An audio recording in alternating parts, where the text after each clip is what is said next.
We were meant to meet. I am certain of it. Else I wouldn't have marked you so clearly, and sent you unto myself in the past. It's precisely the sort of mischief I would get up to. And quite inspired, if I do say so myself.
wonderful aroma.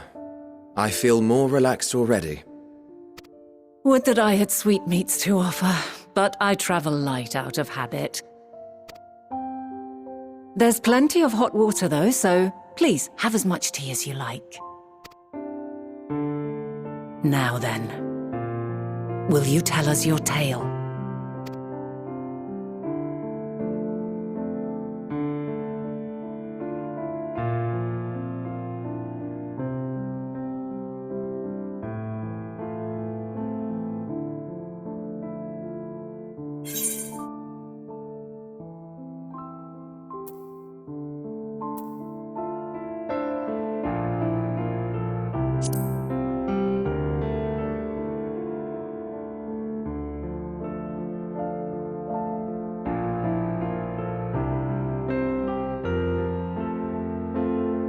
Why don't you start from the beginning?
Preposterous!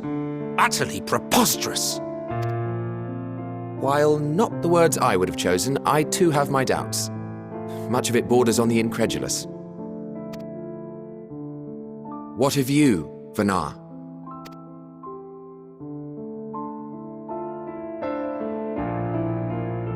Not knowing the precise details of the first final days, it is difficult to determine the veracity of the tale. Supposing it is all true, I must ask myself why I would do what I did. Why would I feel I had no recourse but to oppose the 14 and create this Hydaelyn? Circumstances change, of course, but it would not have been an easy decision regardless. No, there must have been a reason. One compelling enough to force me to take such drastic measures. Then there is the Elpis flower, which I said would serve as a guide. That it's of import to your mission is plain, but your presence here leads me to believe that this place also holds significance. But what could it be? What are we meant to accomplish? Might it not be simply thus?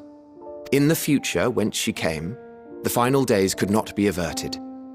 Mankind has no choice but to flee the star. By alerting us to that eventuality, perhaps you wish to pave the way for other futures. Theoretically speaking, it is a possibility. Yet if that were my primary objective, I see no reason to guide our friend to Elpis specifically. The capital and Amarot, or even my own home would be more logical destinations.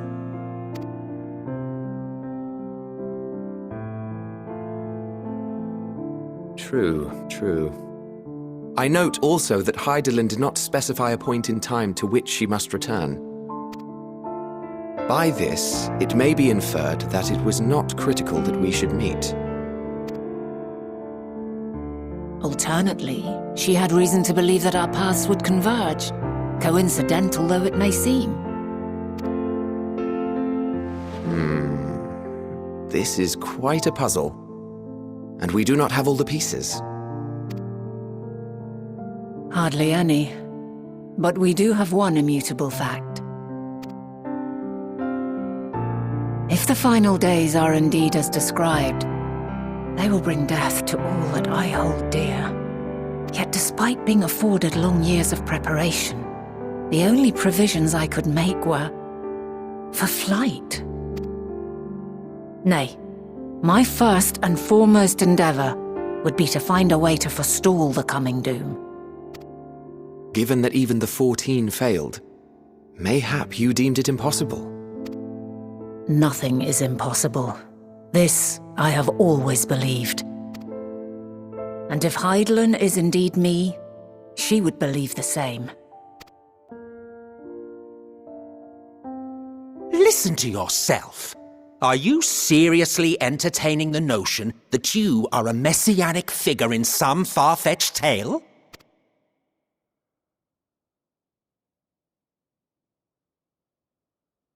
Well, I will not. I refuse to accept that our world could be undone by some unforeseen calamity. I also take offense to my portrayal as a megalomaniacal madman. To sacrifice oneself for the star is a noble act, and I would hold those who gave themselves to this zodiac in the highest esteem. Yet, you claim I recreated Amarot and populated it with phantoms of our people? A bizarre indulgence that would be insulting to their memory. Worse still, I even invited you there. Literally invited my own downfall. Why would I do something so idiotic and inexplicable?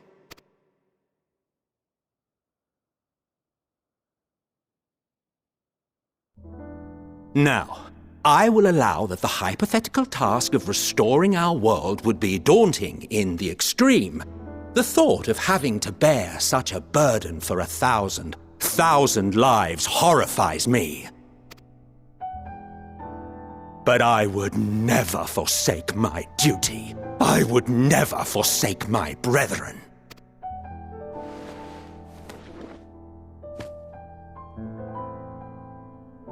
You do not know me. I've had my fill of your fiction. I will return to my duty, and you will not bother me again.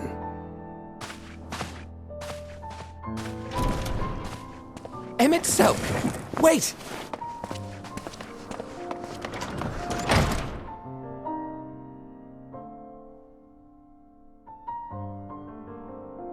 You've seen much of Elpis already. If you have any observations to share, I should like to hear them.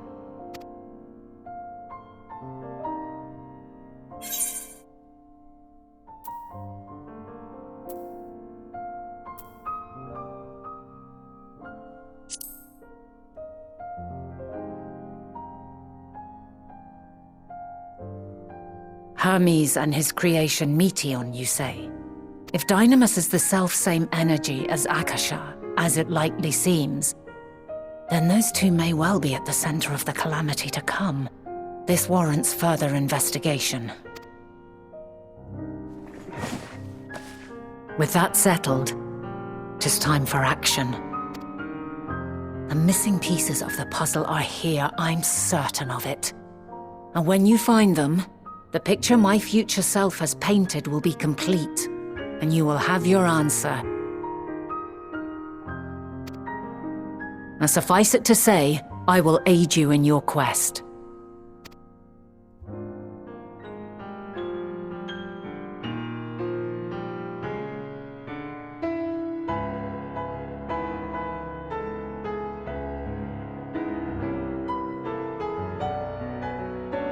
Have faith. If Emmett Selk is the man Azum described to me, we've not seen the last of him.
A delightful breeze and a breathtaking view.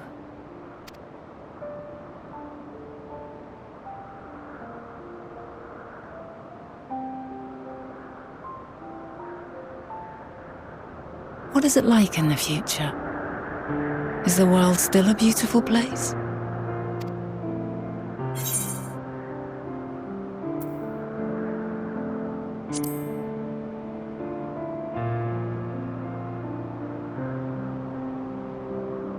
Dark, hidden places, rife with danger.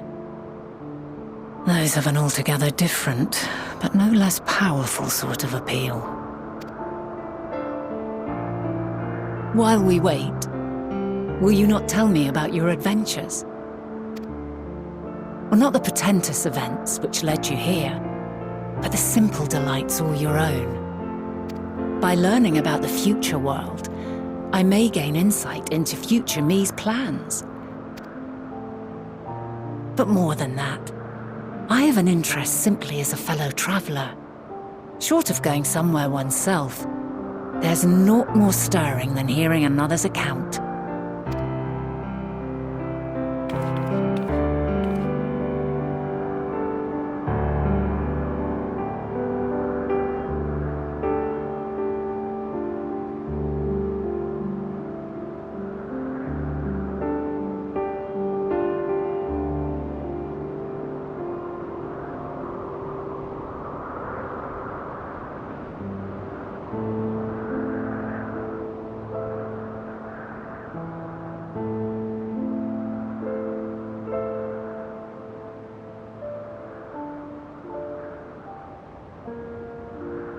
Incredible. Would that I could have been there to see it.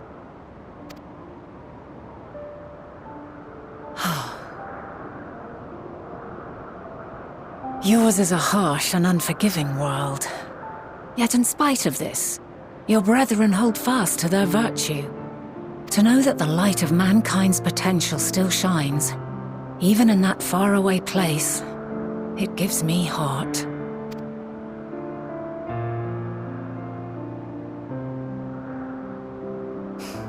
Thank you for regaling me with your tales. I will treasure every word. As you know, I was once a scholar. And among other things, I sought to understand the workings of the world. What exactly is ether? How formed the laws of nature? Whence sprung mankind? Riddles and mysteries beyond counting. Over the years, I have managed to find answers to some few of them. Yet rather than attain a sense of mastery, the more I understood, the more I came to hold the world and its miracles in awe. We too are miracles, each and every one of us, born of the warm breath of life that traverses the heavens, swirling through eternity. When I fully grasped the improbability of our existence, nothing felt impossible anymore. If it could be imagined, it could be done.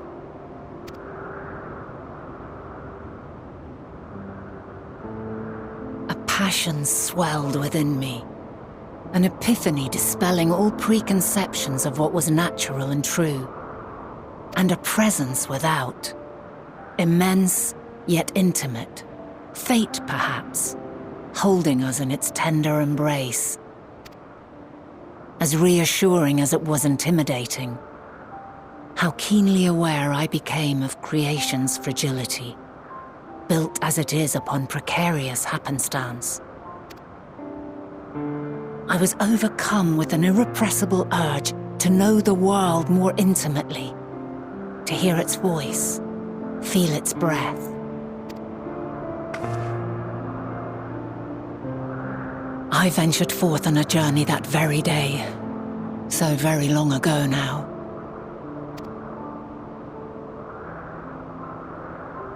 Freed from presumption and prejudice, I saw the world through a newborn's eyes. Everything fresh and new, and so beautiful. Lands that stretched on forever. Skies one could drown in. The heartbeat of nature, silent yet strong. And amidst it all a people. Beacons of light and life. Laughter that warmed my heart like naught else before. They are my meaning, and my purpose, my love. And so long as they need help, I cannot return to the star. Perhaps my future self is still waiting for it. The moment she can let go and walk unto the end. Safe in the knowledge that man will find his own way.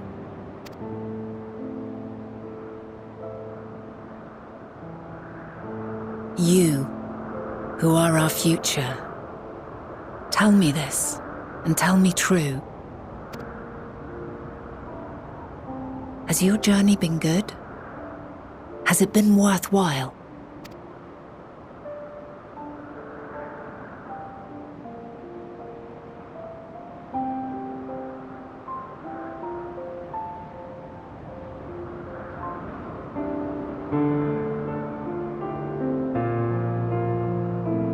Pray forgive my lateness.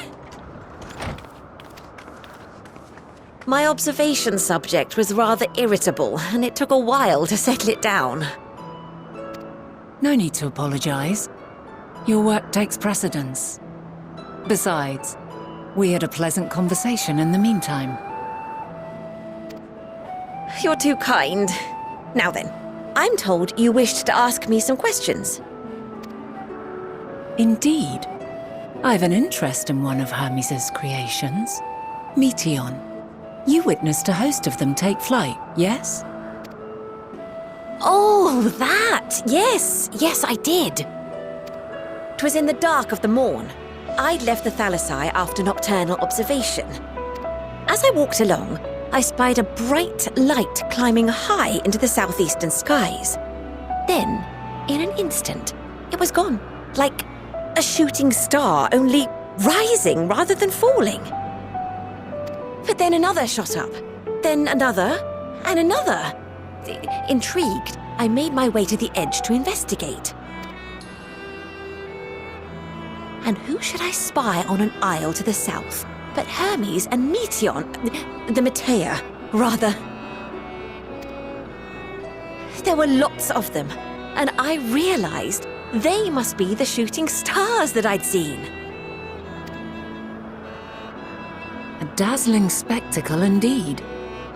Have you spoken with Hermes about this? Oh, yes. The sight left such an impression on me that I approached him about his mystery project the very next day. Alas, he said that he couldn't reveal anything just yet, that he needed to conduct further tests. It shouldn't be long now, though. He often returns to that isle, and I have a feeling he's nearing a breakthrough.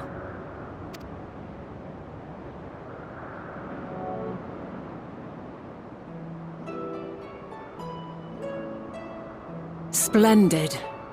We are likewise eager for the details. Well, that is all we wish to ask. Thank you for taking the time to indulge our curiosity. You're very welcome. It's always a pleasure to speak with other inquisitive souls.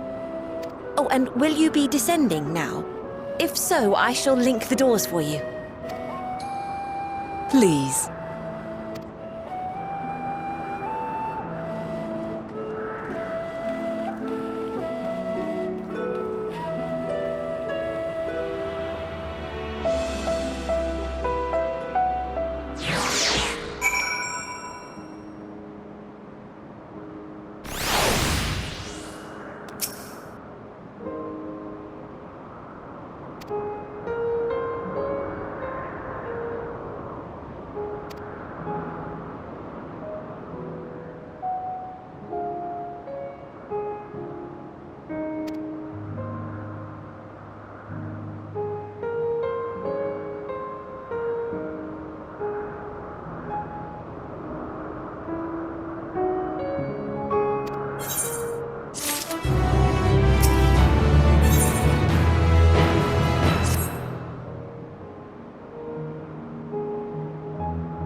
Let neither side hold back.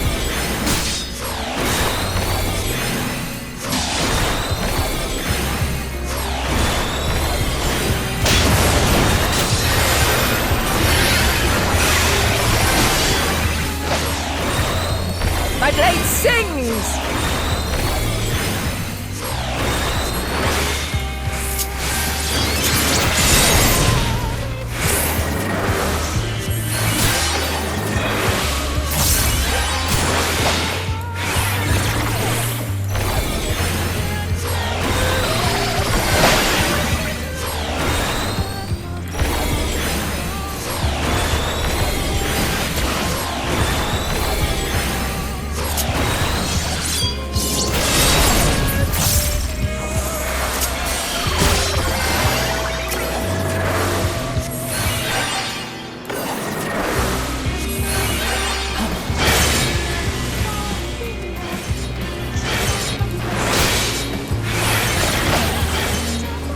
My blade sings!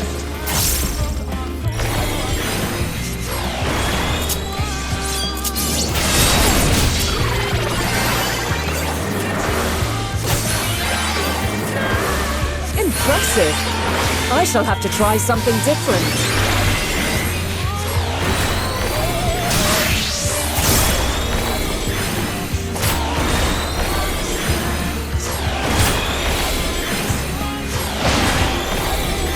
No quarter!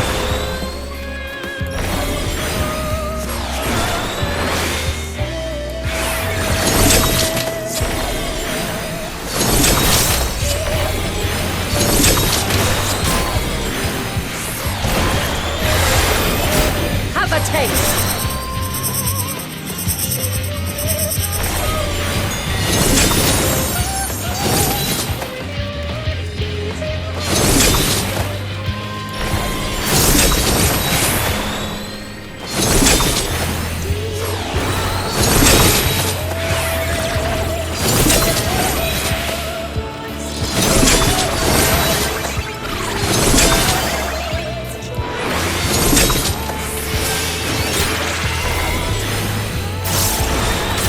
I see you won't be easily overcome, but neither will I.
just begun. Come at me with your all.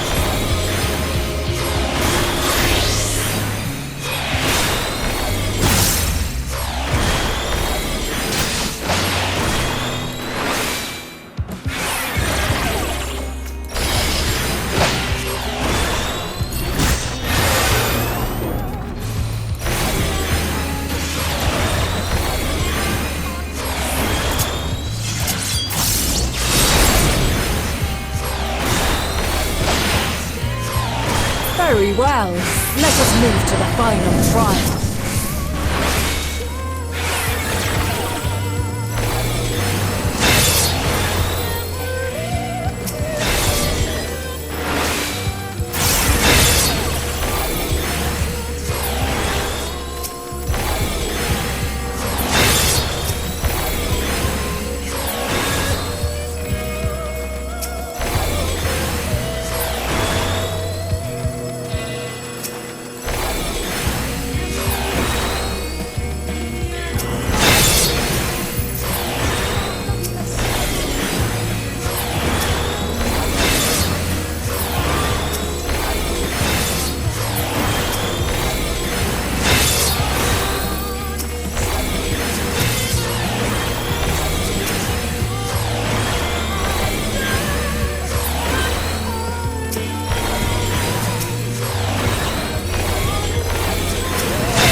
Shed your burdens and show me your strength of will!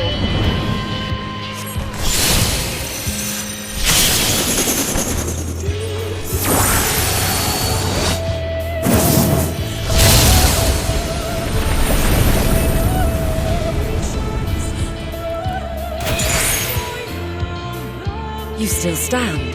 The people of your time are more resilient than I had dared hope. I have seen enough.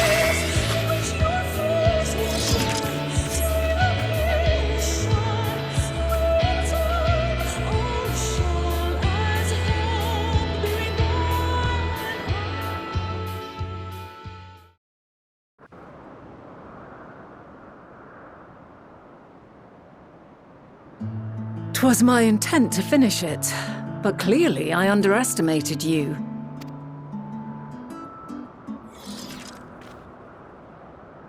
One would think I never learn. I made the same mistake with Azem when we first sparred. Despite being less than half my age, her strength was astounding. As is yours. 'Tis plain you have weathered considerable hardship. Far more even than your tales would suggest.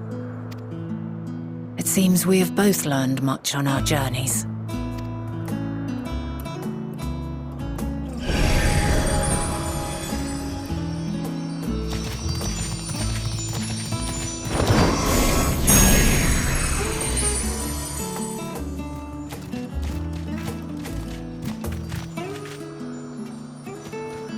Well now, I dare say he has warmed to you. A boon to be sure. He never forgets his favorites, and is ever eager to come to their aid.